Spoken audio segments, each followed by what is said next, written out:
¿Qué tal, hermanos? Muy buenas tardes. Dios les bendiga. Vamos a continuar con nuestro estudio sobre el libro de los Salmos. Hoy estaremos hablando acerca de los salmos reales o mesiánicos. Estaremos viendo el Salmo número 2, el 24, el 101 y el 110. Y lo estaré poniendo ahí en el Classroom para que ustedes lo puedan escuchar en el momento que ustedes tengan el tiempo. Pero sí es bueno que estemos ahí al pendiente y que estemos enviando también las tareas, hermanos. Y los que faltan de mandarme también la grabación de las memorias de los salmos, de los textos, pues se los encargo también. ¿Ok? Entonces vamos a continuar, hermanos, y como les decía, vamos a continuar con los salmos que tienen que ver con los salmos reales, hablando de reyes, no reales hablando de legítimos, reales de rey o mesiánicos, hermanos. Y bueno, vamos a ver que tienen que ver reales y mesiánicos porque estamos hablando del rey David, pero lo que David dice en algunos salmos de sí mismo tienen su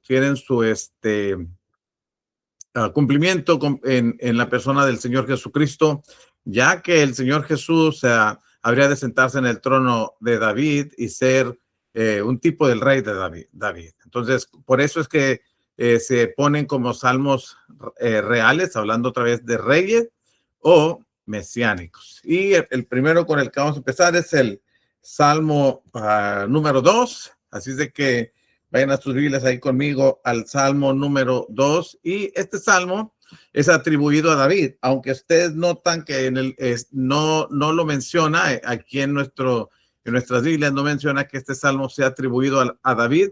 Sin embargo, hermanos, leemos nosotros que en Hechos capítulo 4, verso 25, se le atribuye a David en la oración que los hermanos hicieron en Hechos capítulo 4 y en el versículo 25, cuando dice que por boca, en la oración que están haciendo los discípulos después de las amenazas que Pedro y Juan han tenido de parte del concilio judío, ellos se reúnen y oran a Dios, y en la oración dice el texto, el verso 25, que por boca de David tu siervo dijiste, ¿por qué se amotinan las gentes y los pueblos piensan cosas vanas? Y sigue diciendo, y ese salmo es el salmo número 2, versículos 1 y 2. Entonces, aunque en el salmo no se lee que este salmo fue escrito por David, bueno, en Hechos capítulo 4, los apóstoles sí se lo atribuyen al rey David. Entonces, y este salmo, hermanos, también nos enseña el hecho de que no diga el nombre, que no se le atribuya en el Salmo 2, no se le atribuya directamente a David. Podemos ver que hay otros salmos que no se atribuyen a David, pero que fueron muy probablemente escritos por él. Pero nuestro interés ahorita de momento es considerar el salmo. ¿Qué es lo que el salmo dice y cuál es la aplicación que tiene a la persona del Señor Jesucristo? Cuando leemos el primer versículo, vamos por partes. Dice, ¿por qué se amotinan las gentes y los pueblos piensan cosas vanas? Bueno, la idea es, hermanos, la idea es que las naciones gentiles están en ataque de ira contra Dios, oponiéndose a su voluntad. Están buscando cómo librarse de Dios, cómo levantarse en contra de Dios. Y bueno, lo vemos en Hechos capítulo 4, verso 25, cuando en primera instancia los mismos judíos se levantaron contra el Señor, y también hacen alusión a los gentiles porque dice, volviendo a Hechos capítulo 4, en el versículo 25 al 27, y noten a quienes menciona, hermanos. Por eso tiene que ver con los gentiles. Noten cómo lo que dice el verso 27. Vuelvo a leer verso 25 al 27, ¿ok? Dice que por boca de David tu siervo dijiste, ¿por qué se amontinan las gentes y los pueblos piensan cosas vanas? Se reunieron los reyes de la tierra y los príncipes se juntaron en uno contra el Señor y contra su Cristo. porque verdaderamente, noten esto, se unieron en esta ciudad contra tu santo Hijo Jesús. ¿Quiénes? A quien ungiste. ¿Quiénes fueron? Dice Herodes y Poncio Pilato con los gentiles y el pueblo de Israel. Entonces estamos viendo que ciertamente los gentiles, en este caso particular Herodes y Poncio Pilato y los gentiles que estaban al servicio de Herodes y de Pilato, bueno, se levantaron contra el Señor. Y también dice que asociados con el pueblo de Israel, que son los que finalmente son los autores intelectuales de la muerte del Señor Jesucristo. Pero, bueno, es lo que está diciendo, que está anunciando aquí el texto que se levantarían contra el Señor Jesús, se levantarían contra los planes de Dios. Y, hermanos, lo que nos va a enseñar es que cuando nos estamos levantando en contra de Dios, siempre terminaremos en fracaso. Por eso, cuando hace la pregunta, ¿por qué se amontonan las gentes y los pueblos piensan cosas vanas? Es una pregunta burlona, es porque como si estuviera diciendo, ¿por qué están tan animados si planean oponerse a Dios? Esto es absurdo, porque ¿quién va a vencerlo? Por eso en el versículo 2 dice, se levantarán los reyes de la tierra y príncipes consultarán unidos contra Jehová y contra su ungido, diciendo, rompamos sus ligaduras y echemos de nosotros sus cuerdas. Bueno, aquí en este texto los reyes de la tierra están siendo acusados de tratar de derrocar el plan de Dios. Y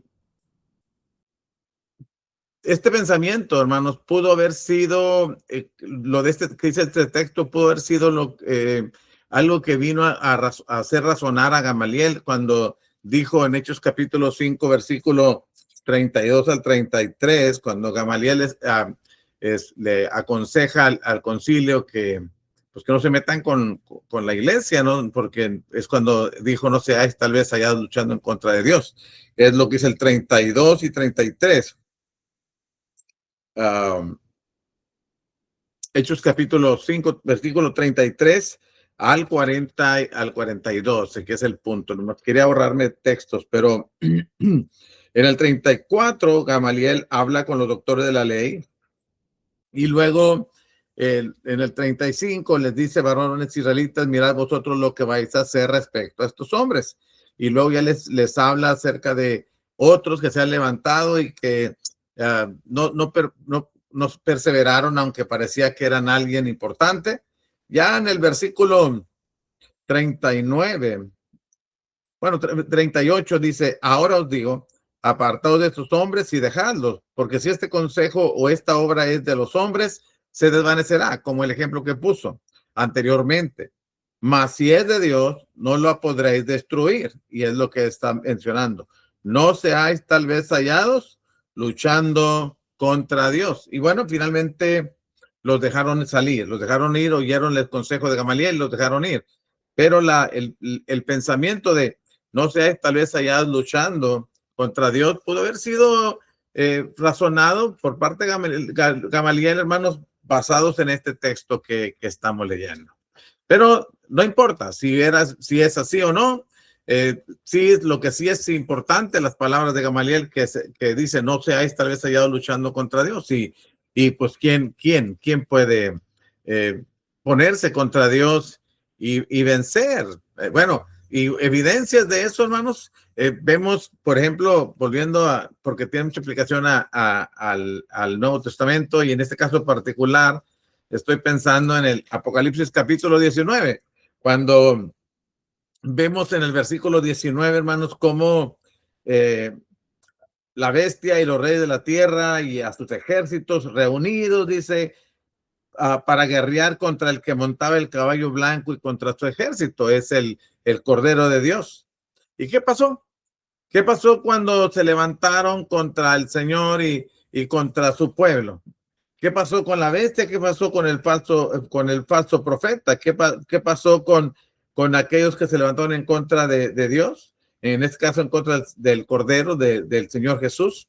Dice el verso 20, y la bestia fue apresada, y con ella el falso profeta que había hecho delante de ella las señales con las cuales había engañado a los que recibieron la marca de la bestia y habían adorado su imagen. Estos dos fueron lanzados vivos dentro de un lago de fuego que arde con azufre. Entonces, ¿cuál fue el fin de aquellos que se levantan contra el Señor? Pues no pueden, aunque la intención es rompamos sus legaduras y echemos de nosotros sus cuerdas, quitemos, destruyamos el plan de Dios, levantémonos contra Dios. Bueno, Dios se reirá de ellos, porque dice la escritura en el versículo 4, y rompamos sus, bueno, versículo 3 y 4 dice, rompamos sus legaduras y echemos de nosotros sus cuerdas.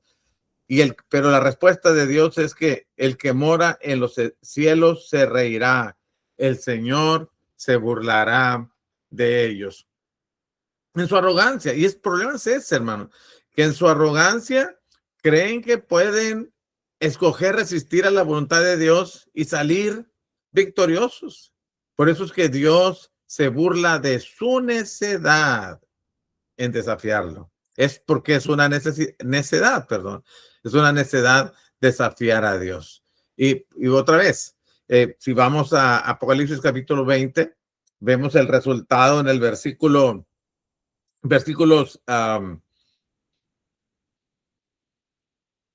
10.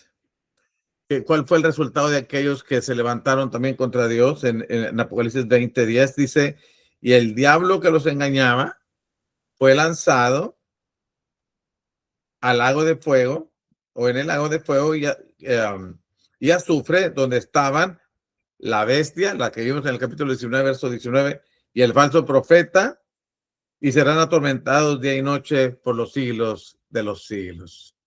Entonces, ¿qué es lo que estamos aprendiendo? O sea, no podemos resistir los planes de Dios, no podemos ir en contra de los planes de Dios, rebelarnos en contra de sus planes y salir victoriosos. Por eso, hermanos, cuando Dios trata con ellos, cuando Dios trata con estos que se rebelan, hermanos, es una tragedia lo que pasa, porque volviendo al Salmo 2, capítulo 2, verso 5, dice, luego hablará a ellos en su furor y los turbará con su ira. Cuando Dios trata con ellos, hermanos, trata con enojo, los trata con ira. Y si algo que está causando la irritación de Dios, hermanos, es la arrogancia de estos gobernantes que se mencionan aquí. Porque debemos aprender siempre que no es una broma caer en las manos del Dios vivo. Es serio, ¿no? Ya el Hebreos capítulo 10 lo dice, horrenda cosa es caer en manos del Dios vivo. Cuando nos queremos rebelar contra él y estamos pensando que podemos vencerle, pues hermanos, estamos cometiendo un gravísimo error, ¿ok? Entonces, pensemos en eso mientras avanzamos en nuestra clase. Y ahora vamos a ver el versículo 6, donde Dios dice, pero yo he puesto mi rey sobre Sión, mi santo monte. No es la gente quien decide a qué rey habrá de reinar. No es el rey que la gente quiere, es el rey que Dios quiere. Yo he puesto, o sea, se quieren rebelar contra los planes de Dios, se quieren oponer a los planes de Dios, pero Dios va a establecer su rey sobre su santo monte, como dice aquí. Pero yo he puesto mi rey sobre Sión, mi santo monte. Yo lo he puesto. Se pueden rebelar, pero Dios finalmente sale victorioso y, hermanos, bueno, él establece su rey, el que había pensado desde el Antiguo Testamento. Bueno, esta profecía está indicando que el rey sería, por cuanto sería en Sión, esta profecía está indicando que este rey sería un tipo de David. que es un elemento en el Antiguo Testamento. Y bueno, pues ya sabemos, segunda libro de Samuel, capítulo 7, versos 12 al 16, que hablan de este rey que Dios, y de este reino que Dios habría de establecer. En el versículo 7, hasta ahorita, el Hijo no ha hablado, pero en este versículo 7, ya ahora sí dice: yo publicaré el decreto.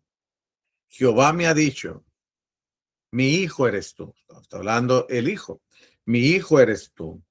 Yo te engendré hoy. Bueno, este pasaje, hermanos, he citado directamente 3 veces para referirse al Señor Jesucristo. Usted lo puede ver en Hebreos 1:5, en Hebreos 5:5 y en Hechos capítulo 3, versículo 3, 33, perdón. Hechos capítulo 13, verso 33. Y tienen razón. Si vamos primero a Hebreos capítulo 1, en el versículo 5, vamos a encontrar cuál es la razón por la que se menciona aquí esta cita. Y hermanos, en esta cita es para enseñar la deidad de Cristo. Por eso el texto dice, porque ¿a cuál de los ángeles dijo Dios jamás? Mi hijo eres tú, yo te he engendrado hoy. Y la respuesta es a ninguno, solamente a Jesucristo, porque es de la misma naturaleza del Padre. Eso es Dios, es Dios. Entonces, por eso se menciona ese texto aquí. Y en el capítulo 5, en el de Hebreos, capítulo 5, versículo 5, ahora se vuelve a hacer alusión a este salmo, pero ya no para hablar de la deidad de Cristo, sino para hablar del sacerdocio del Señor Jesús. Hebreos capítulo 5, y en el contexto le enseña, pero en el versículo 5 dice: así tampoco Cristo se glorificó a sí mismo haciéndose sumo sacerdote, sino el que le dijo: tú eres mi hijo, yo te he engendrado hoy. ¿Observa? Que es para identificar al Señor Jesús como sacerdote. Y en Hechos capítulo 13, versículo 33, que ya leímos ahorita, es para, hermanos, dar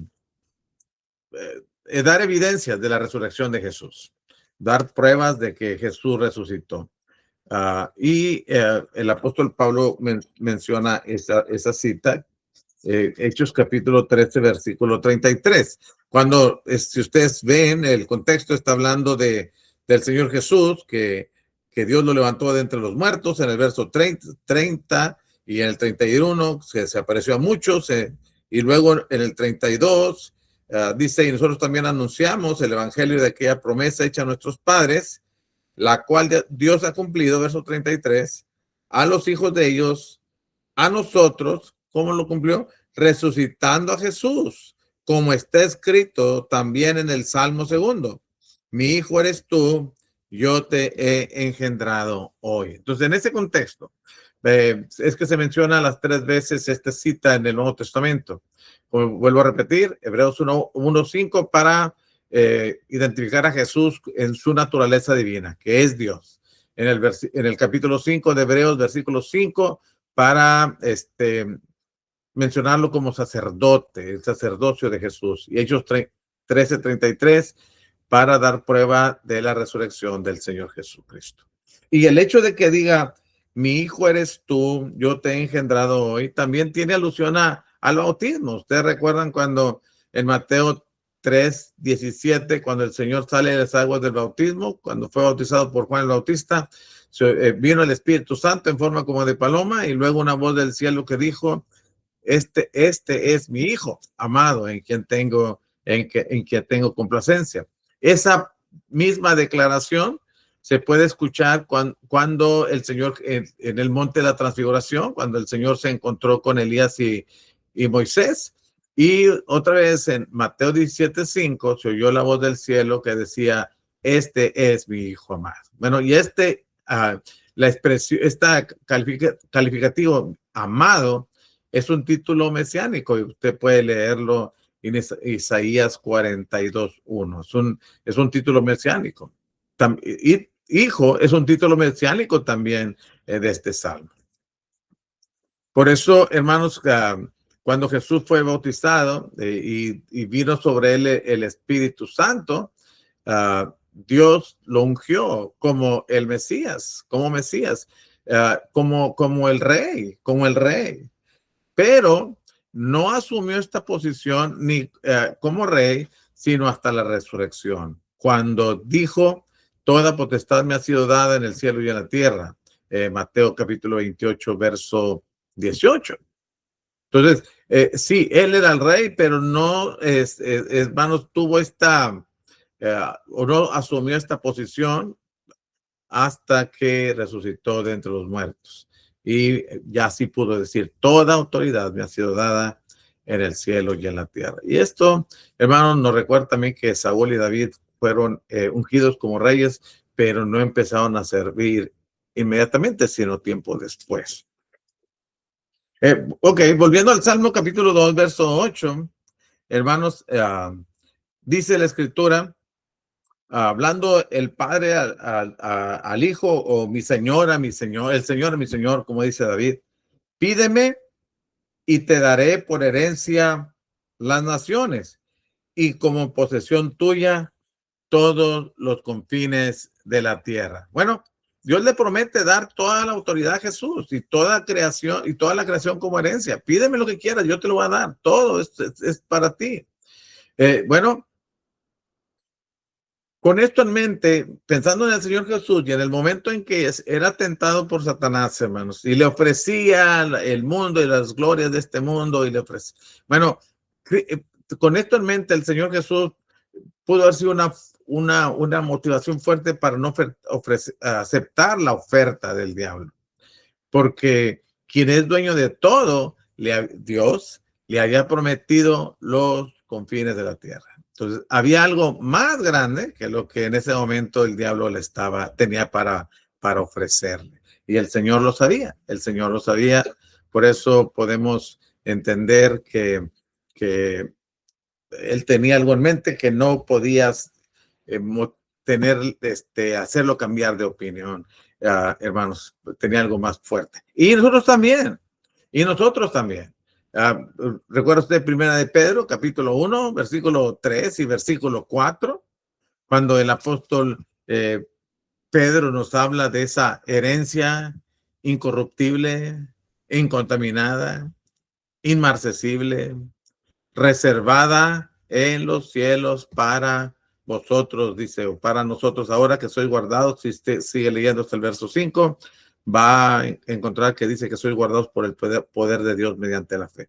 Para alcanzar esa promesa. Bueno, hermanos, cuando nosotros tenemos eso en mente, ya como una motivación y una aplicación para nosotros, cuando nosotros tenemos en mente las promesas que Dios tiene para nosotros, lo que Dios nos ha ofrecido y que cumplirá, no es una oferta solamente por ofrecerla, sino es una oferta que se cumple y se cumplirá en aquellos que la crean y se preparen, o sea, se dejen ser preparados por Dios para ese momento. Pero, hermanos, también nosotros tenemos una herencia más grande que lo que en esta tierra podamos conseguir. Ok, volvemos al capítulo 2, verso 9. Y ahora leemos, los quebrantarás con vara de hierro, como vasija de alfarero, los desmenuzarás. Podríamos ver que la vara de hierro, por ejemplo, estaba pensando simplemente, hermanos, ¿cómo sería en una vasija de hierro? Una vasija de alfarero, de barro, y destruida con una vara de hierro, pues hermanos, es fácil. Bueno, cuando estamos pensando en esas expresiones, la vara de hierro, hermanos, habla de una dura y estricta disciplina para aquellos que se rebelan contra Dios. Y esa expresión de vara de hierro, hermano. Usted la puede leer en Apocalipsis 2:27, en Apocalipsis capítulo 12, versículo 5, y en Apocalipsis capítulo 19, versículo 15, cuando también va a tratar a los rebeldes, cuando se refiere al trato que recibirán los rebeldes. Y cuando habla de vasija de barro, pues es los rebeldes. Y una vasija de barro, como estaba diciendo hace un momento, es fácilmente quebrantada o quebrada cuando es golpeada, más si es con un hierro. Entonces, lo que está enseñando el texto es que qué inútil, qué vano. Por eso aquí dice, piensan cosas vanas y actúan de manera vana, porque qué vano es levantarnos contra Dios, sino veamos el versículo 10. Porque ahora viene el consejo. En vista de la supremacía de Dios, en vista del poder de Dios y de la necedad de idear cosas vanas contra Dios, ahora note lo que se les ofrece a las naciones como única esperanza: la sumisión a Dios. La sumisión a Dios. Por eso dice el verso 10. Ahora pues, oh reyes, sed prudentes, admitid amonestación, jueces de la tierra.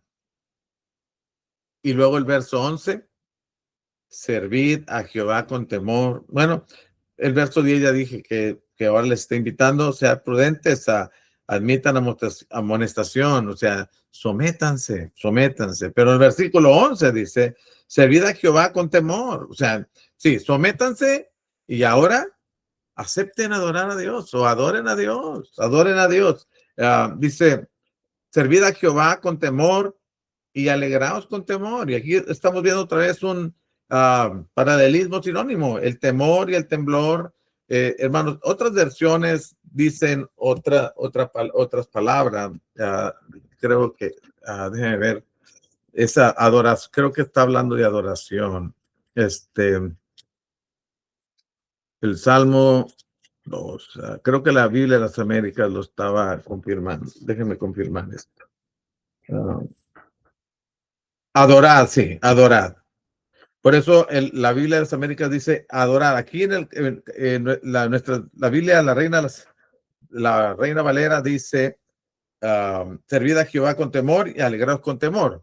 Pero aquí la Biblia de las Américas dice adorad al Señor con reverencia, que parece que sería una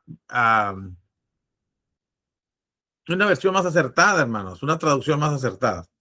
Y porque miré otras versiones en inglés y creo que eso es lo más acertado. Pero en este caso es adorad al Señor con reverencia y alegraos con temor.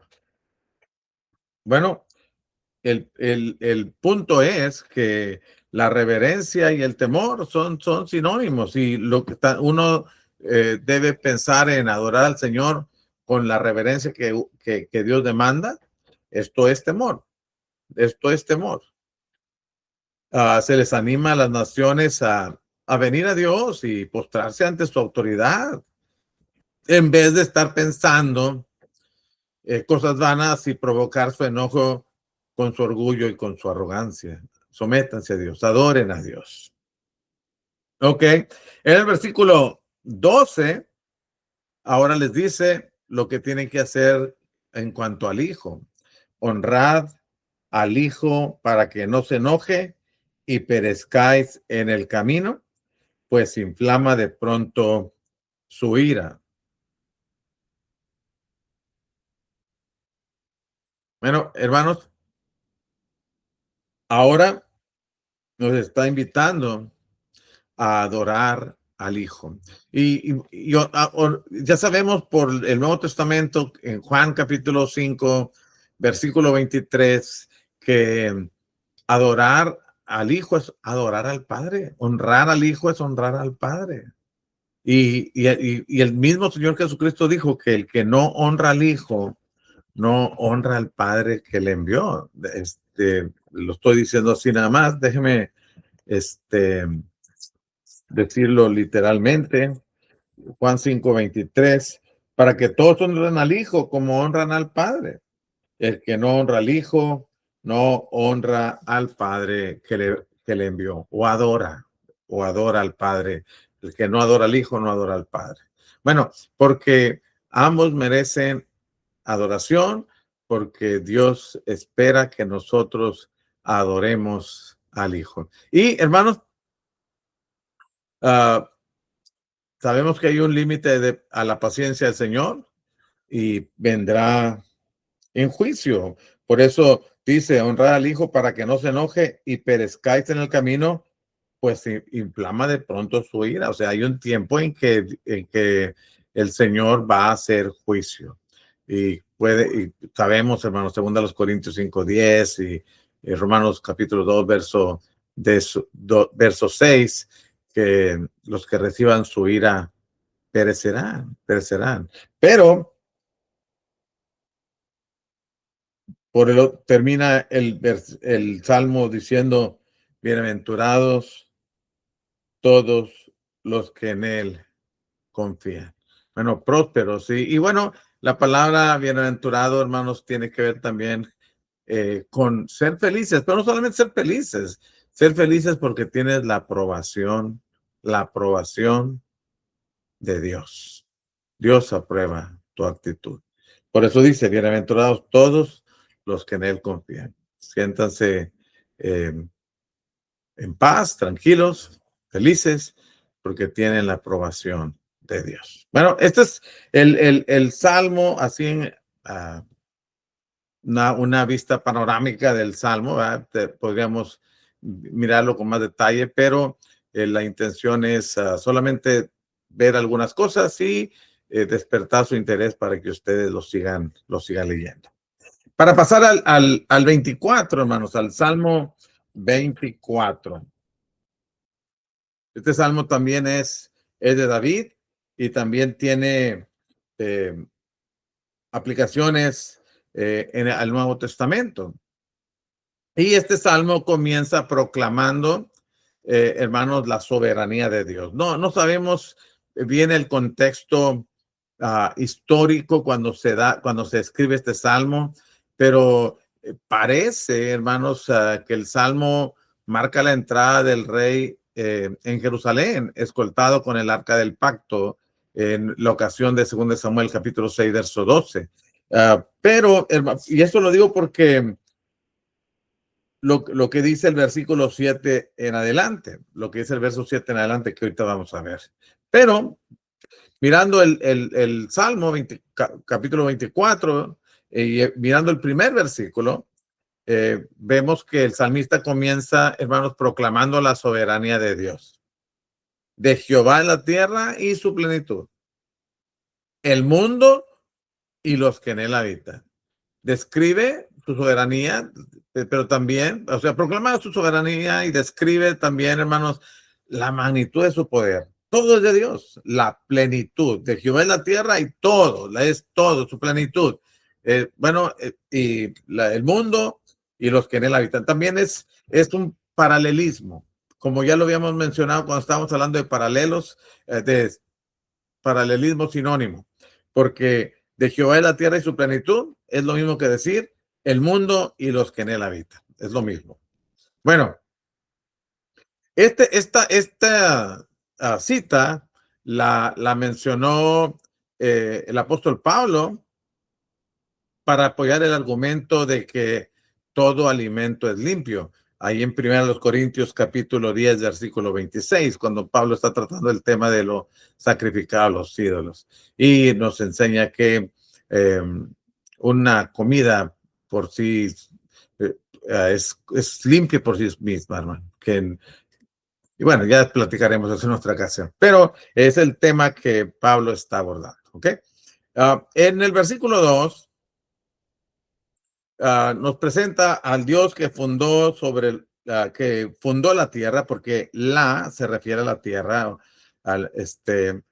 porque él la fundó sobre los mares y la afirmó sobre los ríos. Que Dios haya fundado la tierra sobre los mares, algo que es inestable, pues no es una tarea difícil para Dios, porque lo hizo. Usted puede leer el Génesis 1, capítulo 1, versículo 9 en adelante, 9 y 10 particularmente. Puede leer 2 de Pedro, capítulo 3, verso 5. Y Dios no tiene problemas, hermano. Dios, ese no es un asunto que sea difícil para Dios. Él lo hizo.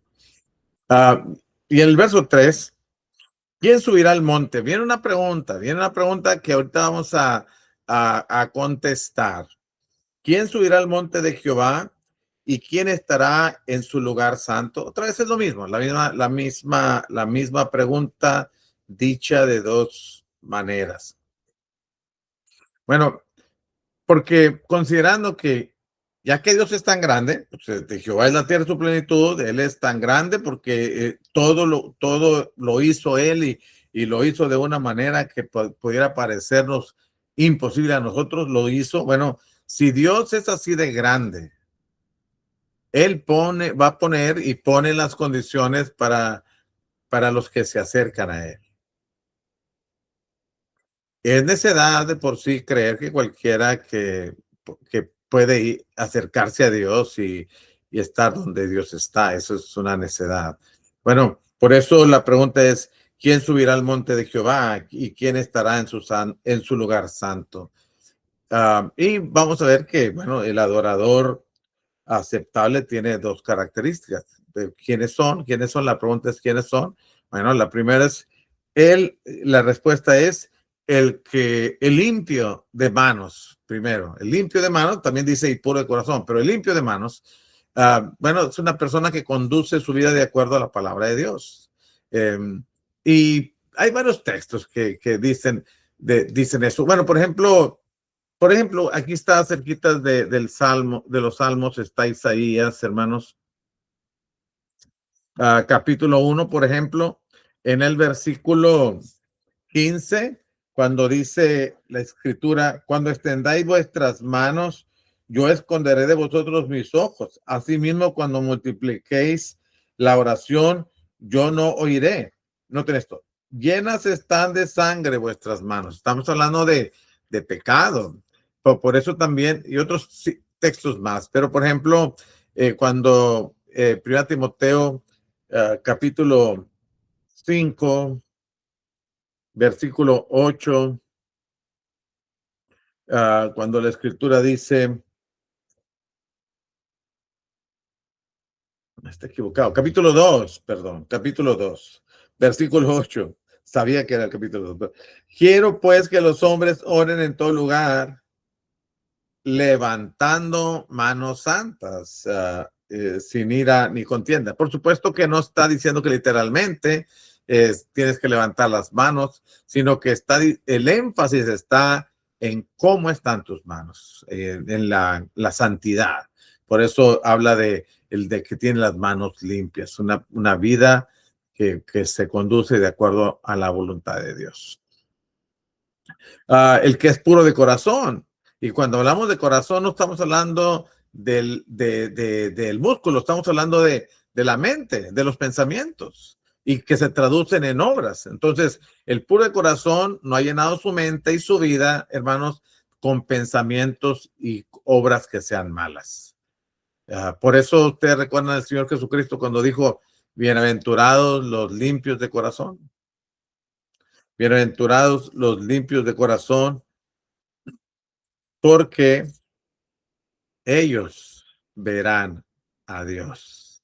La pregunta es, ¿quién se acercará a Dios? Bueno, los limpios de corazón. Pero otra cosa más, hermanos, que podemos ver, dice que no ha elevado su alma a cosas vanas. El versículo 4 sigue diciendo, no ha elevado su alma a cosas vanas. ¿Sí quiere decir eso, hermanos? Bueno, podríamos pensar en que no se ha comprometido con la idolatría, lo que es una cosa vana. Inclusive que no ha hecho juramentos falsos. Y bueno, en el Nuevo Testamento podemos leer la carta a los Colosenses y la carta a los Efesios, que son cartas que son muy y comparten información, hermanos, tienen información muy parecida. Ninguna, por ejemplo, Efesios 4:29, ninguna palabra corrompida salga de vuestra boca, sino lo que sea buena para la necesaria edificación a fin de dar gracia a los oyentes. Colosenses capítulo 3, versículo 9, y no mintáis los unos a los otros. Bueno, eso puede ser una expresión de no, no haber elevado su alma a cosas vanas, o que haya jurado en vano, porque es otra cosa que dice el versículo 4, el que no ha elevado su alma a cosas vanas, ni jurado con engaño. Jurado con engaño. Hacer promesas que no tienes la intención de cumplir. Alguien que no habla la verdad. Bueno, tenemos que aprender. Y el Señor Jesús enseñó eso en el sermón del monte. Y esta fue una acusación contra los fariseos de parte del Señor en Mateo 23, 16. También que cuando está llamando la atención a los escribas y fariseos, cuando les dice, ay de vosotros guías de ciegos, es Mateo 23:16 en adelante. Hay de vosotros guías ciegos que decís, si alguno jura por el templo no es nada, pero si alguno jura por el oro del templo es deudor. Y así viene diciendo cosas que estaban diciendo en falso, o sea, con engaño, vaya, es que es el énfasis, ¿no? Juran o hablan cosas con engaños. Hermanos, pero aplicado a nosotros también, cuando uno se convierte a Cristo, ¿no? Cuando uno obedece el Evangelio, uno confiesa su fe en el Señor, uno se compromete con el Señor. Usted recuerda en Romanos 10, versículo 9 al 10, que con el corazón se cree, con la boca para justicia y con la boca se confiesa para salvación. Bueno, pues Dios espera que estemos diciendo también la verdad, que estemos y que sea algo que estamos cumpliendo, que no nos hayamos comprometido, hermanos, engaño, que hayamos prometido algo con engaño, sin que, es decir, que no tenemos el plan, la intención de cumplirla.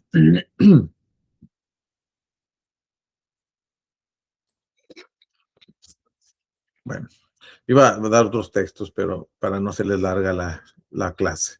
En el versículo 5, volviendo al Salmo 24, verso 5, ahora vamos a ver las recompensas. Primero los requisitos para acercarnos a Dios, pero también vienen las recompensas para los que se acercan a Dios.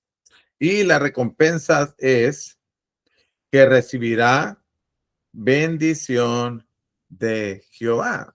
Bueno, y otra vez, el recibir bendición de Jehová significa el ser aprobado y aceptado por Dios, ser aprobado y ser aceptado por Dios.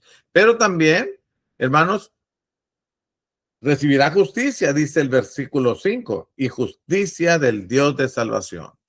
Bueno, recibir justicia significa ser justificado o perdonado de sus pecados por Dios mismo. Bueno, y esto resultará en su posesión más deseada, la salvación de Dios. Bueno, eso es una bendición para los que tienen estas características, o tienen este carácter, son limpios de corazón, no han elevado su alma a cosas vanas, no han jurado con engaño. Bueno, los de manos limpias y puro de corazón. Bueno, hermanos, esas son las cosas que podemos ver en el versículo 5. Luego en el versículo 6,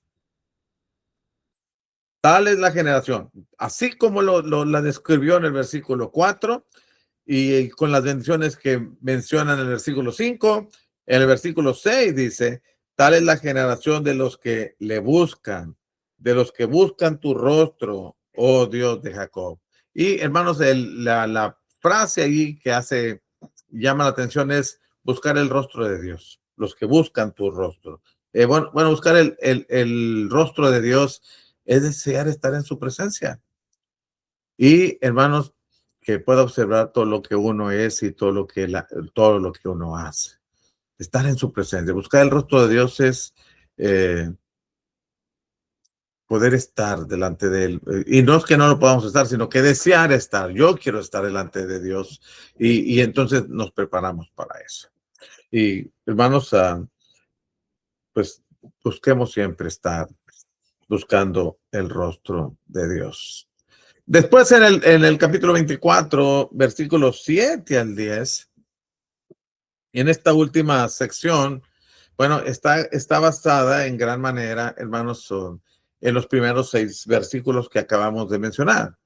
Cuando el rey, y pensando en que así fue, el contexto se dé, hermanos, cuando el rey entra a Jerusalén con el arca, es escoltado con el arca, hermanos. Bueno, si eso así, entonces es imperativo que todos los que se acercan al Señor y al arca lo hagan con actitud correcta. Por eso, en el verso 7 al 10 dice, alzado puertas vuestras cabezas y alzaos vosotras puertas eternas y entrará el Rey de Gloria. ¿Quién es este Rey de Gloria? Jehová el fuerte y valiente, Jehová el poderoso en batalla. Alzado puertas vuestras cabezas y alzad vosotras puertas eternas. Y alzaos vosotras puertas eternas. Y entrará el Rey de Gloria. ¿Quién es este Rey de Gloria? Jehová de los ejércitos. Él es el Rey de Gloria. Bueno, ¿qué es lo que está? Entonces, ¿quién es este Rey de Gloria? No es el Rey David. Si es posible que sea el Rey David quien está entrando con el arca, la atención no es, viene el Rey David. No. La atención es, he aquí el Rey de Gloria. Y la atención es adorar al Rey de Gloria, a Jehová el Rey. Él es el Rey. Él es al que debemos adorar y prepararnos para estar en su presencia. Y por eso está diciendo el de manos limpias o el de corazón puro, el que no ha elevado su alma a cosas vanas ni ha jurado engaño. Este puede venir, puede acercarse al Rey de Gloria que ha llegado. Por eso, aunque pudiera ser que es el rey David el que está entrando a la ciudad, el llamado no es honrarlo a él, sino a Dios, que es exaltado en el versículo 1, así, al que desde un principio se le dice, de Jehová es la tierra y su plenitud, el mundo y los que en él habitan. A él es al que debemos adorar. Muy bien. Bueno, pasamos al Salmo 110. Hermanos, un salmo que es muy mencionado no, 110 no. Antes del 110 está el 101, ¿verdad? Sí, perdón, 101. Porque antes estoy pensando en acabarlo más pronto. El Salmo 101, hermano. Y este va a ser práctico, porque ahora vamos a considerar el Salmo pensando en una pregunta. Noten, hermanos, que cuando vamos a leer el Salmo, cuando lo estamos leyendo, podemos ver la decisión de David de permanecer en el camino espiritual correcto. En el camino espiritual correcto, siendo él el rey del pueblo de Dios. Su resolución, hermanos, trasciende lo que debiera ser un rey solamente. Él quiere estar en el camino correcto. Y nosotros, los que vamos a tener oportunidad de leerlo una y otra vez este salmo, debemos aprender de él. Y los puntos principales, hermanos, que se tratan aquí, como les decía, los vamos a abordar en base a una pregunta. ¿Cómo resolvió David mantenerse puro? ¿Cómo es qué es lo que dice David para efectos de mantenerse puro, ¿qué es lo que hizo, vaya? ¿Qué es lo que hizo David? Bueno, lo primero que vamos a ver en el versículo 1, David se comprometió a participar en actividades espirituales. Dice, misericordia y juicio cantaré. A ti cantaré yo, oh Jehová. Bueno, David quiere cantar, hermano, lo que Dios ha hecho por él. David quiere cantar específicamente de la misericordia de Dios, la fidelidad de Dios a su pacto, de su justicia, también su recompensa a los que hacen bien y castigo a los que hacen mal. David va a cantar eso y él quiere ocuparse en cantar ocuparse en esas actividades espirituales, cantar de las misericordias de Dios, cantar de los juicios de Dios, hacer saber a la gente de quién es Dios, sus bondades y también su justicia. Pero en el versículo 2, también David determinó llevar una vida piadosa, comprometerse a llevar una vida piadosa. Por eso dice el verso 2, entenderé el camino de la perfección cuando vengas a mí. En la integridad de mi corazón andaré en medio de mi casa. Bueno, David sabe, hermanos, que Dios requiere que preste atención a la vida piadosa que él debe llevar. Por eso dice, entenderé el camino de la perfección cuando vengas a mí. En la integridad de mi corazón andaré en medio de mi casa. Bueno, primera cosa, voy a entender el camino perfecto. Segundo, voy a andar en la integridad de mi corazón. Eso es lo que David quiere. David quiere llevar una vida consagrada a Dios, una vida piadosa, una vida que honra a Dios. Porque eso, David sabe que Dios requiere eso. Dios quiere que preste atención al estilo de vida que Dios ha prescrito para David. Y David ha determinado seguir las instrucciones de Dios. Y hermanos, pensamos en una aplicación para nosotros. Uno siempre, de por sí, uno siempre debe cuidar su integridad. ¿Recuerdan 1 Timoteo capítulo 4, verso 16? La recomendación de Pablo a Timoteo, o el mandamiento de Pablo a Timoteo. Ten cuidado de ti mismo y de la doctrina. ¿No dice eso? 1 Timoteo capítulo 4, verso 16. Ten cuidado de ti mismo. Ten cuidado de la doctrina. Persiste en ello. ¿En qué? En tener cuidado de ti mismo, tener cuidado de la doctrina, sea algo consistente, constante, persevera en ello, persiste en ello. ¿Por qué? Pues porque haciendo esto, dice, te salvarás a ti mismo y también a los que te oyeren. Entonces, es importante el ocuparnos de nuestra integridad delante de Dios. Y eso es lo que David quería ocuparse en una vida piadosa. Pero también, si leemos el versículo 3, la primera parte, David está proponiéndose evitar el pecado. Fíjense, no pondré delante de mis ojos cosa injusta, dice. Aborrezco la obra de los que se desvían. Ninguno de ellos se acercará a mí. Bueno, primero, David dice, no pondré delante de mis ojos cosa injusta. Fíjense, David sabe lo que es malo, hermanos. Y él sabe que no solamente va a tratar de evitar el pecado, él va a evitar verlo. Por eso dice, no pondré delante de mis ojos cosa injusta, no pondré delante de mí cosas que sean pecaminosas. Si yo voy a evitar el pecado, no voy a ni siquiera a darme la oportunidad de verlo. Y Job dijo algo parecido. Hice un pacto con mis ojos. Um, Job, déjeme lo leo, hermanos.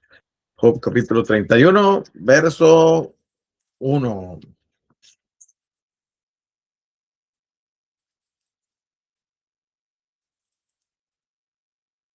Hice pacto con mis ojos. ¿Cómo pues había yo de mirar a una virgen? En otras palabras, no, claro, no quiere decir que no vas a ver una mujer, pero ¿cómo la vas a ver? ¿Cómo lo vas a ver? Bueno, eso es lo que David está poniéndose como determinación. No voy a poner delante de mis ojos pecado alguno. Y hermanos, ¿cuántas cosas podemos, podemos poner delante de nosotros, delante de nuestros ojos, que sean pecado? Libros, revistas, películas, programas de televisión, X. Bueno,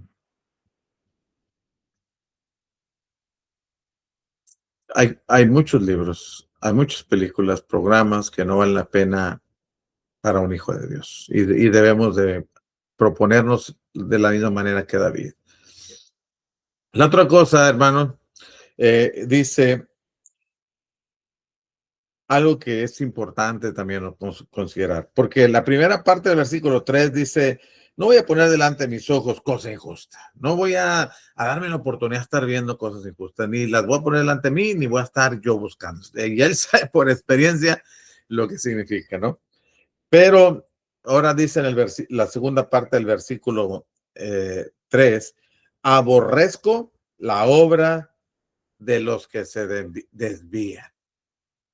Entonces, hay que desarrollar, bueno, pensando en David, David quería desarrollar un genuino aborrecimiento u odio por las cosas malas. Aborrecer lo malo. Bueno, y ese es el desafío de cada hijo de Dios, hermano. Yo recuerdo Romanos capítulo 12, versículo 9, uno de los deberes cristianos que aparecen ahí. Eh, aborrecer lo malo, seguir lo bueno. Tenemos que aprender a no solamente ser, ok, sí, o indiferente, sino a desarrollar un genuino aborrecimiento por las cosas malas. Tanto las aborreces, y usted sabe cuando algo que aborreces, no lo quieres tener cerca, no lo ves, no le pones atención, no te interesa, te apartas lo más lejos que se pueda, y esperamos que eso sea eso que se aborrece y se procede así, tenga que ver con el pecado. Bueno, por aquí específicamente David decide no tener nada que ver con los valores y estilos de vida de aquellos que abandonan su fe en Dios. No, por eso dice, aborrezco la obra de los que se desvían, de aquellos que iban bien y se salen del camino de Dios. No, aborrezco eso, dice David. Y la última parte,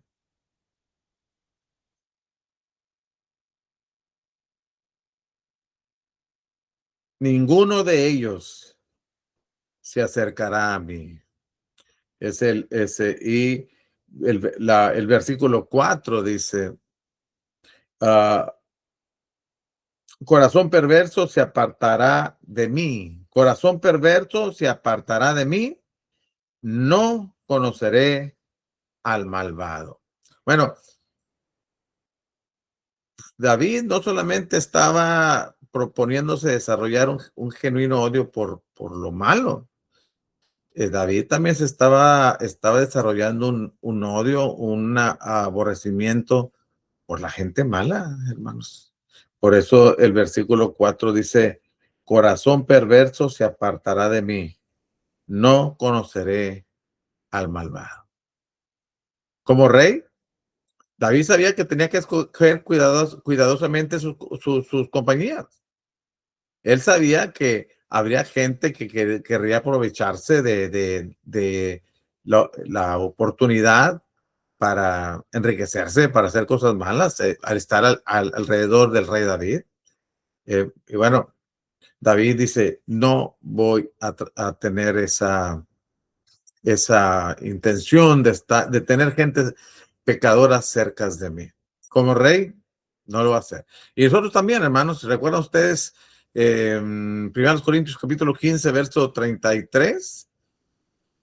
Las malas conversaciones que hacen corrompen las buenas costumbres. Entonces, ¿qué es lo que tenemos que hacer? Tenemos también que aprender a marcar distancia, hermanos, con la gente mala. Segunda a los Corintios, capítulo 6, también el apóstol Pablo dice en el versículo 14 al versículo 18, no os unáis en yugo desigual con los incrédulos. Y no necesariamente o exclusivamente se refiere este texto al matrimonio, pero por supuesto que se aplica. Pero no tenemos que pensar en este texto e inmediatamente asumir que se refiere al matrimonio. Se aplica, pero el texto aplica toda unión desigual con los incrédulos, todo acuerdo en donde estés en desventaja con un incrédulo en una relación. Porque qué compañerismo tiene la justicia con la injusticia, y qué comunión la luz con las tinieblas, y qué concordia Cristo con Belial, o qué parte el creyente con el incrédulo, o qué acuerdo hay entre el templo de Dios y los ídolos. Y la pregunta, todas las preguntas que hace tienen la misma respuesta: ninguna. No hay ninguna comunión, no hay ninguna relación, no hay ningún compañerismo, no hay nada, no, ninguna relación. Bueno, igual nosotros también. No quiere decir que no vamos a hablar con la persona, que no, pero ser selectivos también en nuestras relaciones, hermanos. Es cierto que hay un principio, hermanos, que se enseña que debemos odiar el pecado, pero aborrecer. No. Debemos odiar el pecado, pero amar al pecador. Y es cierto, pero también es cierto que Dios llega al punto que aborrece también al pecador. Llega al punto en que Dios también termina aborreciendo al pecador. Y volviendo, ahorita mencionaba yo Isaías, hermanos, cuando dice que el capítulo 1 de Isaías, versículo 15, donde Dios acusa al pueblo de que sus manos están llenas de sangre. Pecados, pero el verso 14 dice, vuestras lunas nuevas y vuestras fiestas solemnes las tiene aborrecidas mi alma, me son gravosas, cansado estoy de soportarlas. Por eso dice el verso 15, cuando extendáis vuestras manos, yo esconderé de vosotros mis ojos. Asimismo, cuando multipliquéis la oración, yo no oiré. Llenas están de sangre vuestras manos. Entonces, Dios llega un momento en que también aborrece al pecador por la manera en cómo vive. Estoy pensando en otro texto.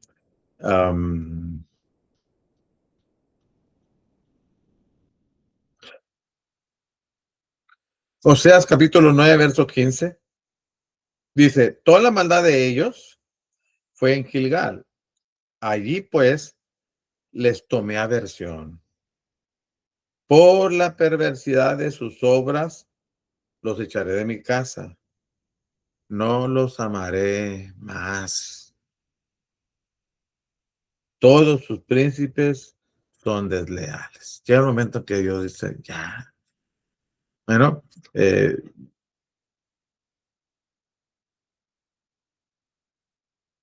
volviendo, estoy pensando, estoy tratando de pensar, hermanos,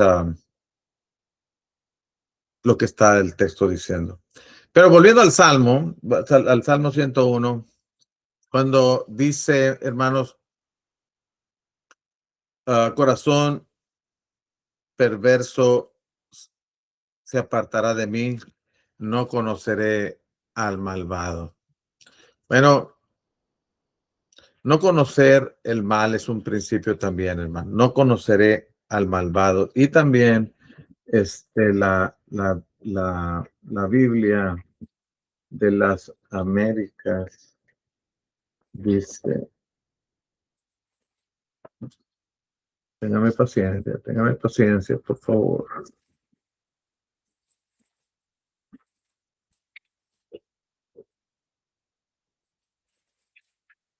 Salmo 101, en el versículo 4, dice, no conoceré maldad, porque es lo que quería que leyéramos. Por aquí, nuestra versión de Reina Valera dice, no conoceré al malvado, pero la Biblia de las Américas dice, no conoceré maldad. El corazón perverso se alejará de mí, no conoceré maldad. Bueno, ¿qué es el punto? A dónde quiero llevarlos, hermanos.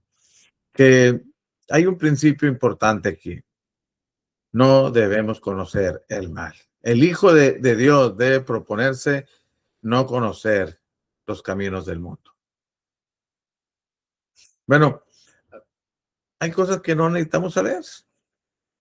Y David se había propuesto dentro de su genuino odio por el mal y la gente mal, él no tenía interés en conocer el mal. Mucha gente dice, bueno, es que no lo conoce, no lo has probado. No me interesa tampoco. No necesitamos. Mucha gente por andarlo conociendo se quedó allí y terminó allí. Entonces, lo mejor del mal es no conocerlo, no practicarlo. Pues. Ok, pero volvemos al Salmo, hermanos. Ya tengo mi Biblia así en el Salmo 101, para no quitarle mucho tiempo y andar buscando. Por defender la otra cosa que leemos en el Salmo 101, ahora en el versículo 5, cómo es que la pregunta que estamos haciendo, hermanos, es cómo es que David resolvió mantenerse puro. Ya estamos viendo cómo le estaba haciendo. Y tome nota y hagamos de esto un ejercicio para nosotros, hermanos. Y vamos a ver que en el verso 5, David se había propuesto defender los caminos de justicia. Por eso dice el verso 5, al que solapadamente infama a su prójimo, yo lo destruiré. Él, no, él iba a defender los caminos de justicia. Él iba a defender al justo. Al que solapadamente infama a su prójimo, yo lo destruiré. No sufriré al de ojos altaneros y de corazón vanidoso. Bueno, esto lo vamos a ver ahorita. David, hermanos, no hará, hablando acerca de la injusticia, David no solamente estaba pensando, o no estaba pensando solamente, más bien, David no estaba pensando solamente en cerrar los ojos a la maldad. No estaba pensando, bueno, voy a cerrar mis ojos a la maldad. Él estaba pensando en oponerse, en manifestarse en contra. Y leemos otros textos en el Nuevo Testamento que lo enseñan. Por ejemplo, tanto en el punto anterior como en Efesios capítulo 5, verso 11, versículo 12, nos enseñan que debemos reprenderlo. No participéis de las obras infructuosas de la carne, sino más bien reprendedlas.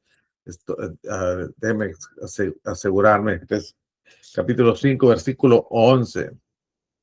¿Sí? Y no participéis de las obras infructuosas de las tinieblas, sino más bien reprenderlas. Es algo que David va a hacer. No solamente no quiero hacer el mal, no quiero cerrar mis ojos al mal, no, voy a manifestarme en contra de él. Se iba a oponer. Y el Hijo de Dios debe pelear la buena batalla, hermanos. Debe ser en una manera valiente. Y otra vez, no se está diciendo que andemos atacando, que vivamos atacando a las personas. Pero cuando algo está mal y bueno, en su momento con la manera correcta hay que decirlo. Um, David no solamente iba a evitarlo, iba a defender también lo que fuera justo. No solamente iba a defender, a evitar el mal, iba a defender el bien.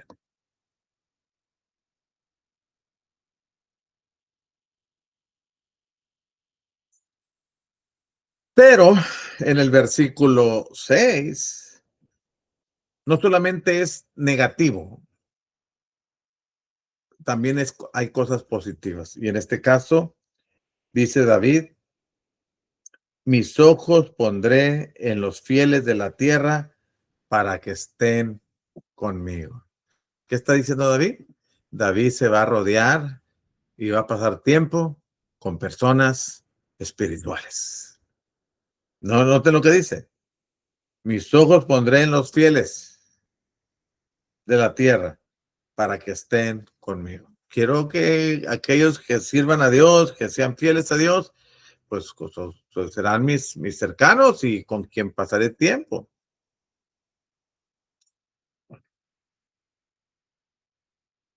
Él estaba pensando ser persona sin mancha. Él estaba buscando vivir bien delante de Dios.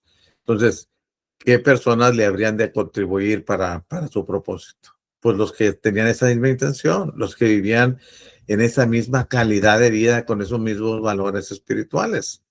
Entonces, David debería buscar personas de integridad y de genuina espiritualidad. Igual, hermano, igual nosotros debemos estar buscando siempre acercarnos, a rodearnos de hermanos que son fieles. No, por eso las reuniones de la iglesia es una buena manera de practicar esto, de rodearnos de hermanos. Y estaba pensando en lo que Pablo le dijo a Timoteo en 2 Timoteo capítulo 2 verso 22, hermanos. Um, huye y sigue, huye y sigue. Es un buen sermón, ¿eh? Es un buen sermón. Pero 2:22, primero, huye también de las pasiones juveniles. Huye, pero sigue también. No solamente se trata de huir, también se trata de huir de algo, pero seguir a algo más. Y en este caso, huir de las pasiones, pero seguir la justicia, la fe, el amor y la paz. Y nos dice con quién. Con los que de corazón limpio invocan al Señor. Bueno, es una buena manera. Igual Hebreos 10:23 al 25, que debemos animarnos unos a otros al amor y a las buenas obras, no dejando de congregarnos. Bueno, eso es una buena manera de estimularnos al amor y a las buenas obras, con las reuniones de la iglesia. ¿Ok? Entonces, David estaba pensando apartarse de los malos, eh, evitar el mal y hacer justicia al justo y, hermanos, rodearse de personas fieles. Pero también, me gusta esto también. Volviendo al Salmo 101, versículo 8.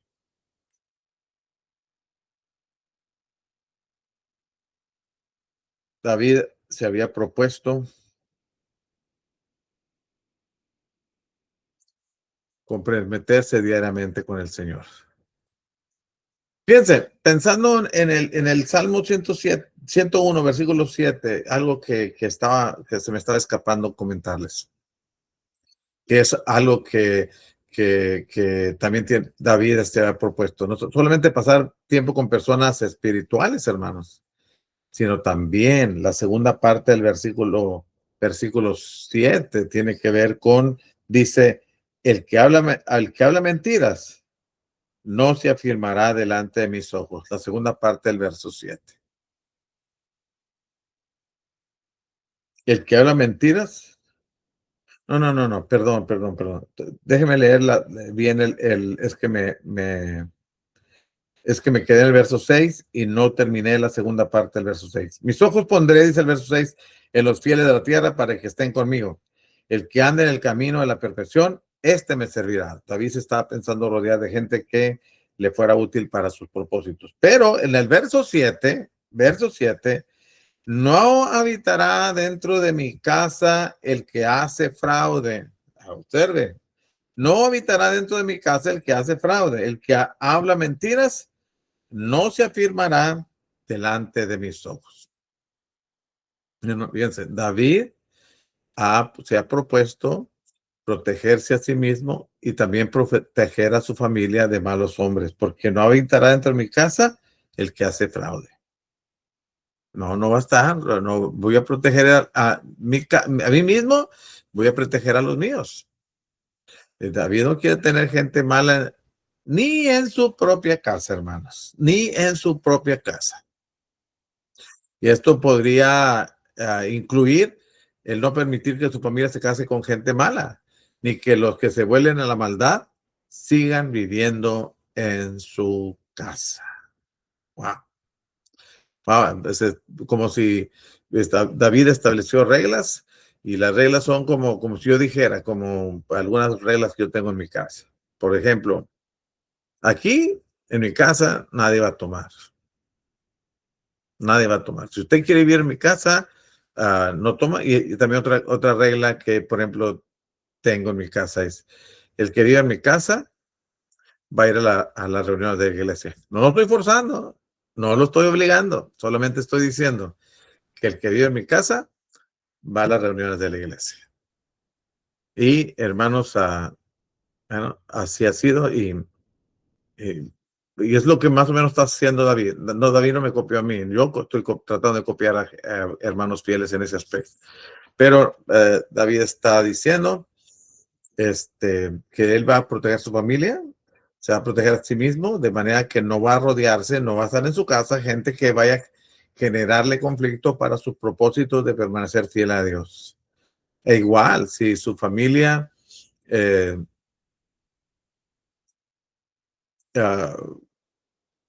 no quiere vivir de acuerdo a la voluntad de Dios, no permitirá que siga viviendo en su casa. Y esto parece, hermanos, esto parece seguir la misma línea de pensamiento del Señor Jesús, aún dentro de su familia. ¿Usted recuerda lo que Jesús dijo en Mateo, por ejemplo, capítulo 10, en el versículo 34 al 37, lo que David dijo, el Señor Jesús dijo,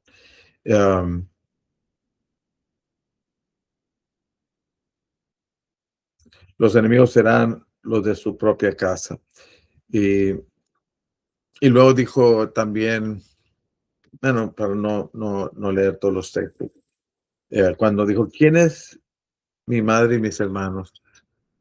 ¿Quiénes son mi madre y mis hermanos? En el capítulo 12, versículo 46 al 50. Y dijo, todo el que hace la voluntad de mi Padre es que está en los cielos, ese es mi hermano, mi hermana y mi madre. O sea, el Señor Jesús se acercaba a aquellos que querían hacer la voluntad de Dios, como sus discípulos. Hasta este momento, sus discípulos, sus hermanos no creían en él. Por eso él estaba más cercano con gentes que estaban haciendo la voluntad de Dios. Y también en Mateo capítulo 10, cuando el Señor Jesús dijo, yo he venido no a traer paz, sino espada, sino a causar, no causar, sino, no he venido para traer paz, sino espada, porque he venido para poner en disensión al hombre contra su padre y a la hija contra su madre y a la nuera contra su suegra, y los enemigos del hombre serán los de su propia casa. El que ama a padre o madre más que a mí, no es digno de mí. El que ama a hijo o hija más que a mí, no es digno de mí. Entonces, ¿qué estaba diciendo el Señor Jesús? Hay prioridades y a veces, hermanos, estamos en una disyuntiva, o el Señor o mis hijos, el Señor esto, el Señor esto, y tenemos que tomar decisiones. Pero David tenía claro qué es lo que quería. Muy bien, ahora sí, para terminar, vayamos regresemos al Salmo 101, versículo 8. De mañana destruiré a todos los impíos de la tierra,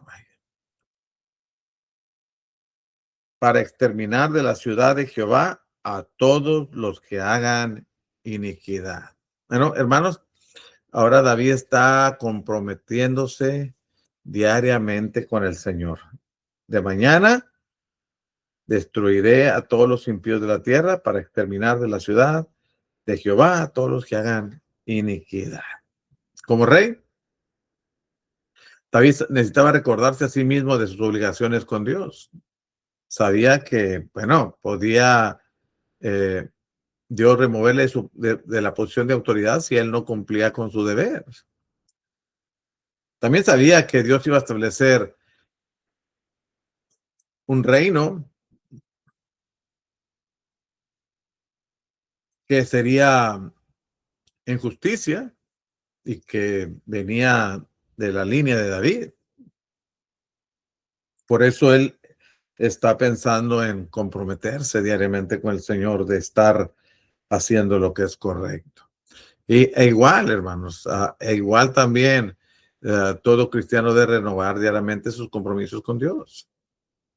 Si el diablo no toma descansos, no toma días libres, hermano, nosotros tampoco. Debemos ponernos diariamente la armadura de Dios y para poder vencer al enemigo. Si no lo hacemos, hermanos, debemos estar seguros de que el diablo estará listo para atacar. También podemos notar en el texto que David estaba listo en su decisión diaria de eliminar la maldad. Dice, para exterminar de la ciudad de Jehová a todos los que hacen iniquidad. Bueno, David otra vez determinará, hermanos, que peleará la buena batalla de la fe. Lo haremos también nosotros. Bueno, ya voy a terminar, hermanos. Permítanme solamente considerar estos 7 versículos del Salmo 110, que es el Salmo de David. Y, hermanos, este Salmo dice aquí que es de David, pero el Señor Jesucristo enfatizó que era de David, y Pedro también dijo que este Salmo, que estas palabras habían sido dichas por David en este Salmo.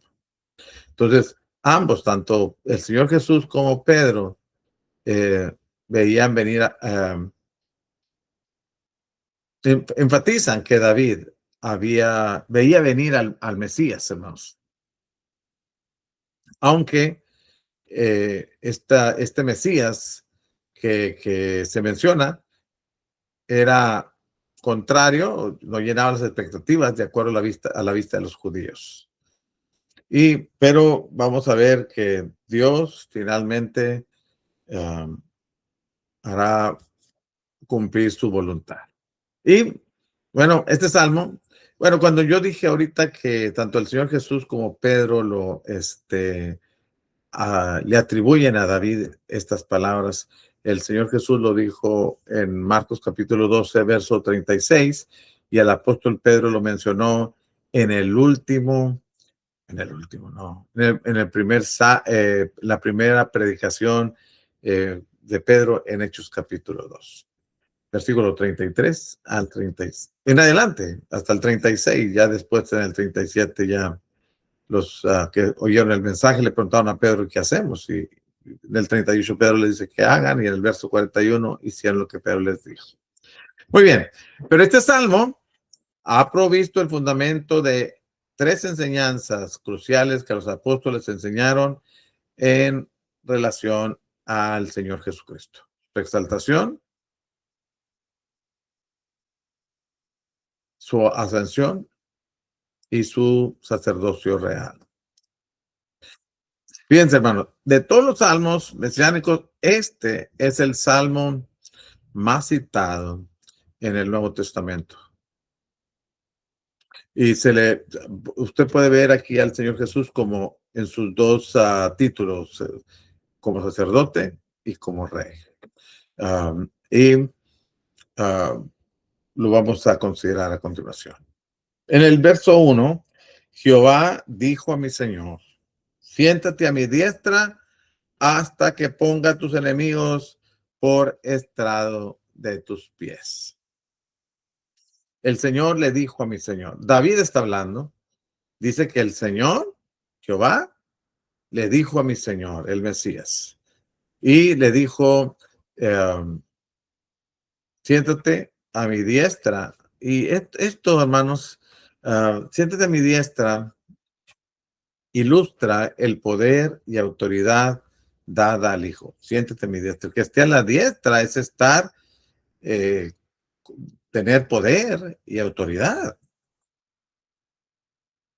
Y hermanos, cuando vemos el Nuevo Testamento, pues podemos ver que Jesucristo tiene toda la autoridad, tiene todo el poder.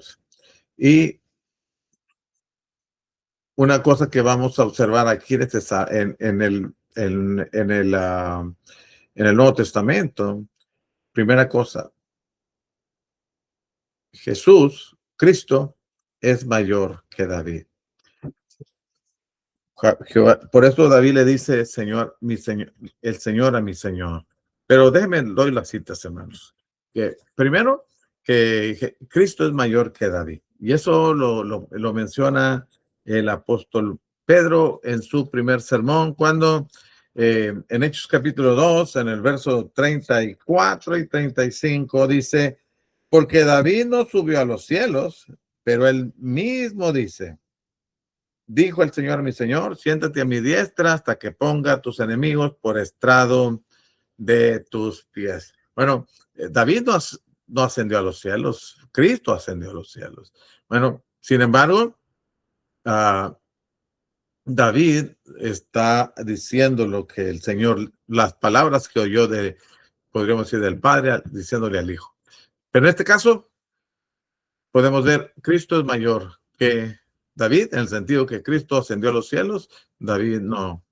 Pero también es mayor que los ángeles. Cristo es mayor que los ángeles. El hecho de que esté a la diestra del Padre es el énfasis de que está a la diestra del Padre, es ser superior, tener más autoridad, hermanos. Y Jesucristo es mayor a los ángeles, y usted lo puede leer en el Salmo no, en Hebreos capítulo 1, versículo 13, cuando dice el texto,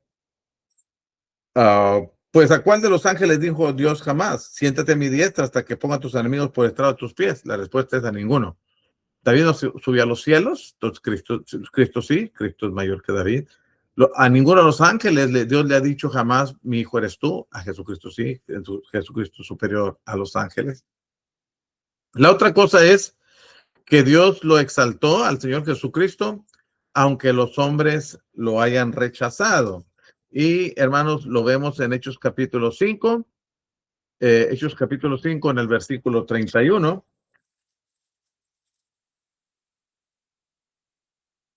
A predicación de Pedro y de Juan, a Dios ha exaltado con su diestra por príncipe y salvador para dar a Israel arrepentimiento y perdón de pecados. Y nosotros somos testigos suyos de estas cosas, y también el Espíritu Santo, el cual ha dado Dios a los que le obedecen. Pero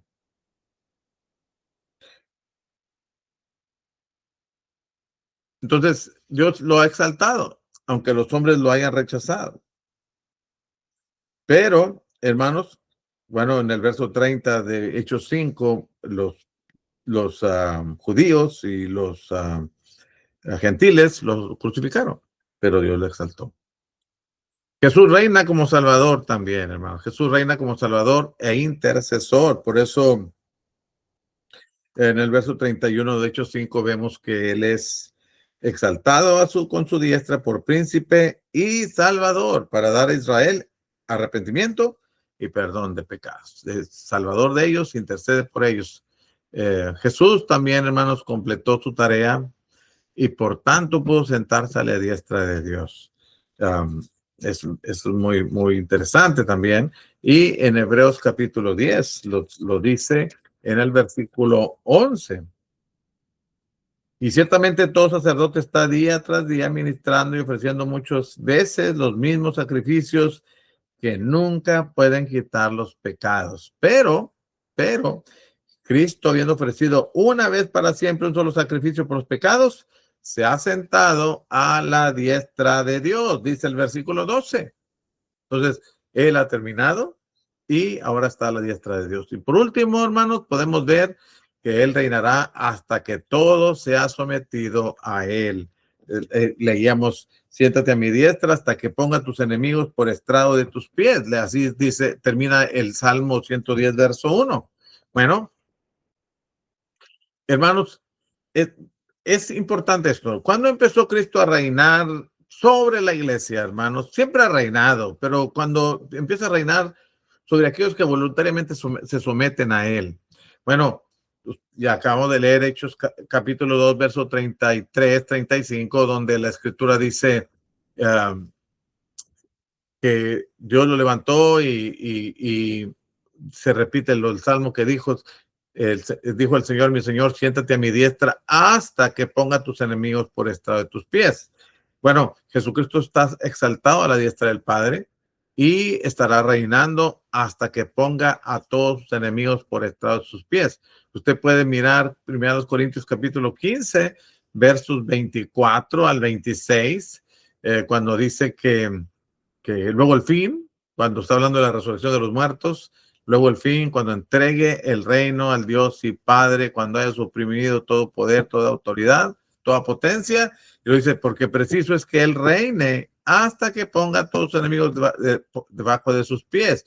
Y sigue diciendo hasta el verso 26, y el postre enemigo que será vencido es la muerte. Entonces, Cristo reina desde el momento de Hechos 2, y seguirá reinando hasta que venga por segunda vez para entregar el reino, no para reinar o para establecer un reino. Ya sería un tema de hermanos, de escatología bíblica. Si Cristo va a venir a reinar, como algunos creen, apenas, o Cristo ya está reinando. Bueno, ¿a qué viene Cristo? ¿Viene a establecer un reino o viene a entregar el reino al Padre? Bueno, 1 Corintios 15, verso 24-26, nos dice que Cristo no va a venir a reinar, sino ya está reinando y seguirá reinando hasta el tiempo límite. ¿Cuándo será ese hasta? Hasta que ponga a todos sus enemigos debajo de sus pies. ¿Cuál es el último enemigo? Según 1 Corintios 15, 24-26, la muerte. Bueno, cuando seamos resucitados,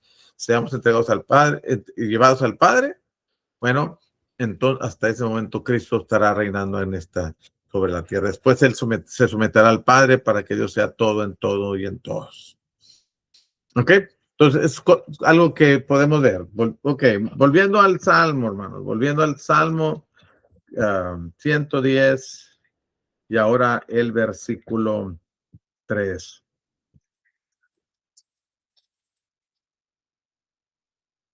Es el 2, perdón. Jehová enviará desde Sión la vara de tu poder, domina en medio de tus enemigos. Bueno,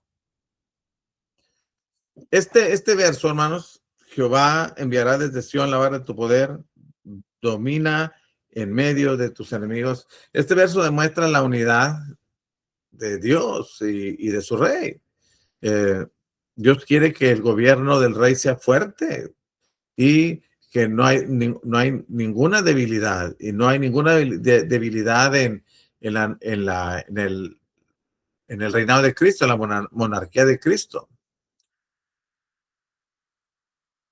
Y no teme hermanos, tomar su posición de rey en medio de sus enemigos. Por eso dice, Jehová enviará desde Sión la vara de tu poder, te va a dar el reinado. Domina en medio de tus enemigos. Aunque haya enemigos, el reinado no quiere decir que no va a haber quien se oponga, pero va a dominar, va a reinar, va a tomar su posición en medio de sus enemigos. Por el contrario, dice el versículo 3, si bien es cierto, no reinará sin oposición, también es cierto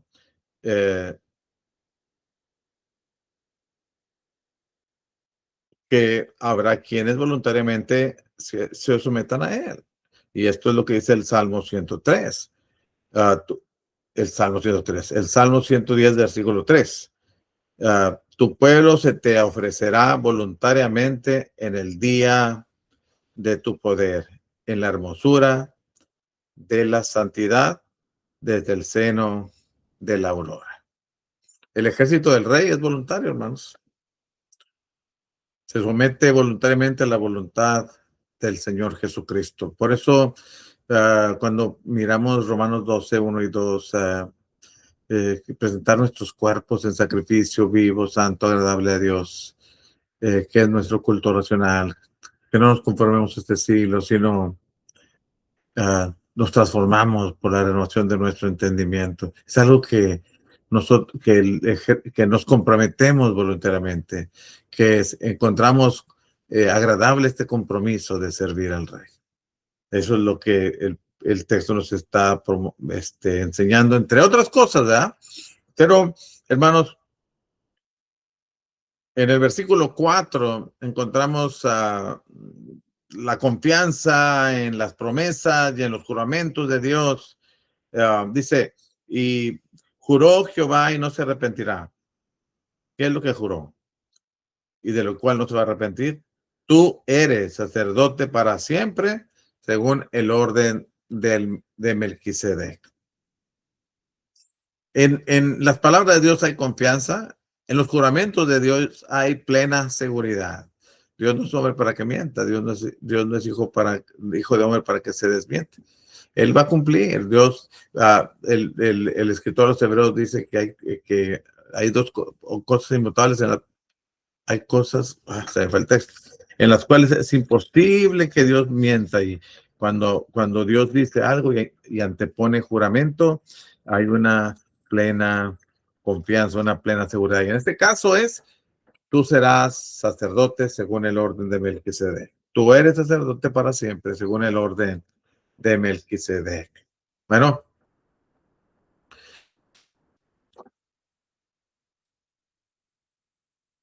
rey de Melquisedec. Bueno, Melquisedec, hermanos, nosotros podemos leerlo en Génesis varias veces y luego lo vemos en Hebreos capítulo 5, Hebreos capítulo 6 y el capítulo 7.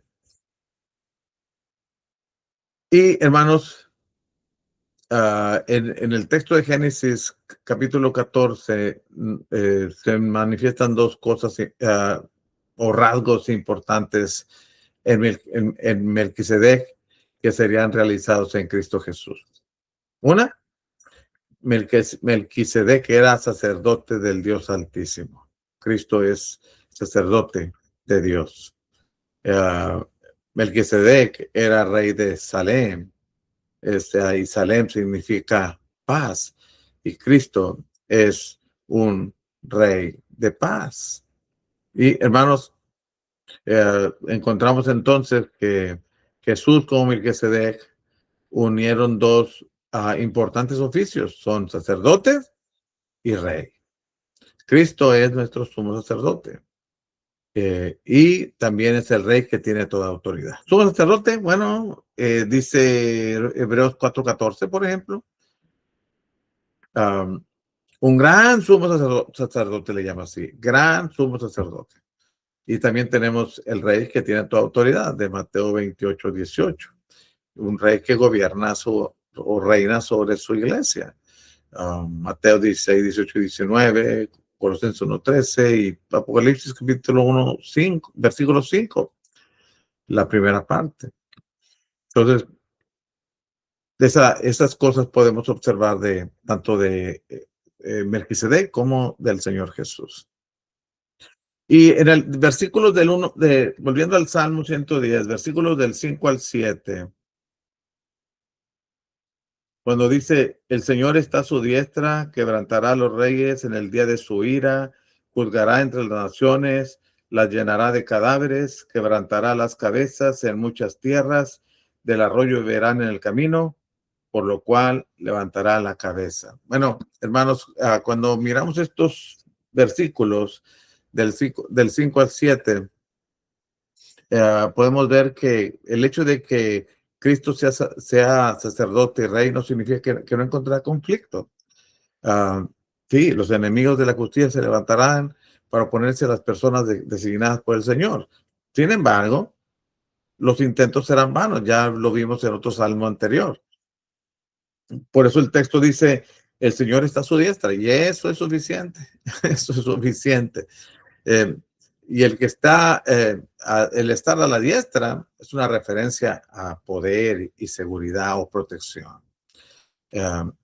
Y otra vez, si usted nota, versículos 5 al 7, vamos a ver qué es lo que hace el Señor a sus enemigos. ¿Qué es lo que hará el Señor a sus enemigos? El versículo 5 nos dice, el Señor, por cuanto el Señor está a su diestra, miren lo que va a pasar. Quebrantará a los reyes en el día de su ira. Bueno, y los va a quebrantar porque ellos han seguido el curso de la maldad. No porque sean reyes o porque Dios está muy molesto, sino por la vida de estos reyes. Juzgará entre las naciones. Bueno, ¿y qué va a juzgar? Va a juzgar la maldad de las naciones. Si usted puede leer Juan capítulo 12, verso 48, mi palabra os juzgará en el día postrero, dice el Señor. Segunda los Corintios 5:10, todos compareceremos ante el tribunal de Cristo para dar cuenta de lo que hicimos. Y hermanos, dice la otra parte, lo llenará de cadáveres, la segunda línea del versículo 6, lo llenará de cadáveres. Bueno, las naciones serán evidencia de la superioridad del rey sobre ellos. El hecho que diga que llenará de cadáveres las ciudades, su tierra será llena de muertos, de aquellos que neciamente se opusieron al rey de Dios. Es un fracaso, siempre va a ser un fracaso, hermanos. Siempre va a ser un fracaso el oponerse a Dios. Los llenará de cadáveres, quebrantará las cabezas en muchas tierras. Quebrantará las cabezas. Bueno, aún los más poderosos, los jefes, no serán una amenaza seria a su reinado. Los va a vencer. Los va a vencer. Y el Señor está a su diestra. Porque el Señor está a su diestra, esto pasará con sus enemigos. Y hermanos, después dice el versículo 7, del arroyo beberá en el camino. Este último versículo indica los dos beneficios derivados de una campaña militar exitosa. Bueno, el hecho de beber agua del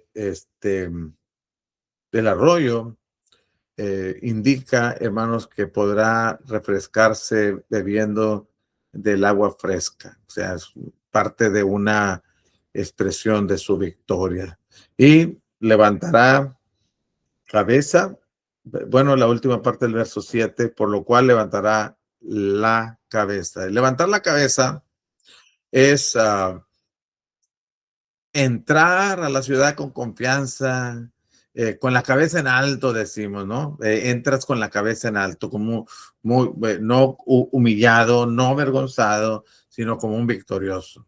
Él es el rey victorioso, entonces levantará la cabeza. Bueno, Dios le va a dar la victoria, no habrá nada de qué sentirse apenado, no habrá nada de qué avergonzarse, porque Dios va a darles la victoria sobre sus enemigos y podrás entrar victorioso. Bueno, no, el pensamiento aquí, hermanos, va de la mano con el tema de Apocalipsis. Va de la mano del tema de Apocalipsis. ¿Por qué? Bueno, porque el tema de Apocalipsis es un tema que trata de la victoria de Cristo, pero también trata de la victoria de los que están en el ejército de Cristo, los que están con Cristo. Hermanos, habrá siempre victoria para los que siguen al Cordero, como se presenta allí en el Apocalipsis. Entonces, podemos decir porque está a la diestra, porque el Señor está a tu diestra, la diestra del Señor Jesucristo, porque Él tiene todo el poder. Entonces nosotros podemos decir, como el apóstol Pablo, que somos más que vencedores con Cristo Jesús. Bueno, que finalmente una lección rápida para aprender de este salmo. Bueno, por un lado, que es de sabio seguir al sacerdote y rey, es decir, a Cristo Jesús, que con Él tenemos seguridad de una victoria, pero si somos sus enemigos, seremos quebrantados. Entonces, la elección es nuestra. Nosotros elegimos estar con Él o estar contra Él. Estar en el equipo de los que van a ganar o en el equipo de los que siempre van a terminar perdiendo. Bueno, hermanos, y así terminamos estos salmos reales, mesiánicos.